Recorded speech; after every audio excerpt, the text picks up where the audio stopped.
Kabrigada entry of appearance ng defense team sa Duterte impeachment trial hindi raw maayos na naihatid sa Kamara.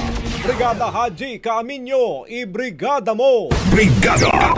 Live report! Nilinaw ng Kamara na hindi nila tinanggihan ang entry of appearance ng kampo ni Vice President Sara Duterte kaugnay sa kanyang impeachment trial. Sa isang pahayag, sinabi ni House of Representatives spokesperson Attorney Princess Abante na sinunod lamang nila ang tamang proseso sa dokumentong tinukoy bilang tender copy refused to receive na umano'y entry of appearance mula sa defense team. Noong June 16 anya, isang mensahero ang nagtangkang magsumite ng dokumento sa gate ng Kamara. Ngunit ipinunto ni Abante na hindi malinaw kung saan ito nanggaling at anong klaseng dokumento dahil walang cover letter at formal na paliwanag kaya hindi agad tinanggap.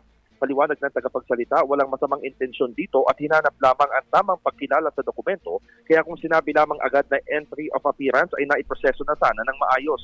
Dagdag pa nito, hindi requirement ang entry of appearance para ubusad ang impeachment trial at walang epekto sa takbo ng paglilitis.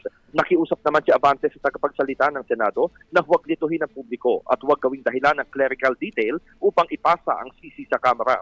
Hindi umano dapat gawing teleserye ang isang proseso, lalo ng impeachment ay hindi tungkol sa pagpapalabas na biktima o pa-victim at paandar, kundi sa katotohanan, pananagutan at hustisya.